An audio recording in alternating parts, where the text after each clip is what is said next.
সাতক্ষীরায় আবাদের হাট বাজার কমিটি গঠন উপলক্ষে আলোচনা সভা অনুষ্ঠিত হয়েছে। সাতক্ষীরা থেকে ইকবাল হোসেনের তথ্য ছবিতে থাকছে বিস্তারিত। সাতক্ষীরা সদর উপজেলার শিবপুর ইউনিয়নের আবাদের হাট বাজার কমিটি গঠন উপলক্ষে এক আলোচনা সভা অনুষ্ঠিত হয়েছে। গতকাল বুধবার 7 জানুয়ারি রাত 8টায় আবাদের হাট প্রাঙ্গণে আয়োজিত এই সভায় সভাপতিত্ব করেন বিশিষ্ট সমাজসেবক আলহাজ আব্দুল গফফার। সভা সঞ্চালনা করেন জুলফিকার রহমান সোহাগ। সভায় প্রধান অতিথি হিসাবে উপস্থিত ছিলেন শিবপুর ইউনিয়ন পরিষদের চেয়ারম্যান এস.এম. আবুল কালাম আজাদ।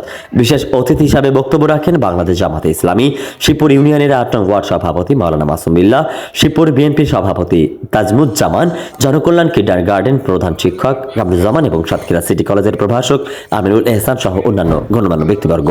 প্রধান অতিথির বক্তব্যে এস.এম. আবুল কালাম আজাদ বলেন, আবাদের হাট শুধু একটি বাজার নয়, এটি এই এলাকার মানুষের জীবন ও জীবিকার অন্যতম কেন্দ্র। একটি সুশৃঙ্খল ও শক্তিশালী বাজার কমিটি গঠনের মাধ্যমে ব্যবসায়ীদের অধিকার রক্ষা, নিরাপত্তা নিশ্চিতকরণ এবং বাজার ব্যবস্থাপনায় স্বচ্ছতা আনা সম্ভব হবে। তিনি আরো বলেন, নতুন কমিটি ব্যবসায়ীদের সমস্যা দ্রুত সমাধান, ন্যায্য মূল্য নিশ্চিতকরণ এবং ক্রেতা বিক্রেতার মধ্যে সৌহার্দ্যপূর্ণ পরিবেশ গড়ে তুলতে গুরুত্বপূর্ণ ভূমিকা রাখবে।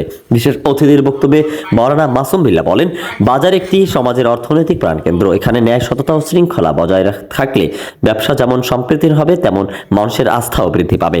শিবপুর বিএনপি সভাপতি তাজমুজ্জামান বলেন, আবাদের হাটের উন্নয়নের কাজ সকল ব্যবসায়ী ও রাজনৈতিক সামাজিক সংগঠনকে ঐক্যবদ্ধভাবে কাজ করতে হবে। এই বাজার কমিটি সার্বিক উন্নয়নে কার্যকর ভূমিকা রাখবে বলে আমরা আশা করি। এছাড়া সবাই ব্যবসায়ী প্রধান প্রতিনিধি শামসুর রহমান, ক্রীড়া ধারাভাষ্যক মোহাম্মদ খায়রুজ্জামান সহ অন্যান্য বক্তারা বাজারের অবকাঠামোগত উন্নয়ন, নিরাপত্তা ব্যবস্থা জোরদার ও পরিচ্ছন্ন পরিবেশ নিশ্চিত করার উপর গুরুত্ব আরোপ করেন। আলোচনা সভা শেষে সর্বসম্মতিক্রমে আবাদের হাট বাজারের নতুন কমিটি গঠনের সিদ্ধান্ত গ্রহণ করা হয় এবং বাজারের সার্বিক উন্নয়নে সবাই একযোগে কাজ করার অঙ্গীকার ব্যক্ত করেন।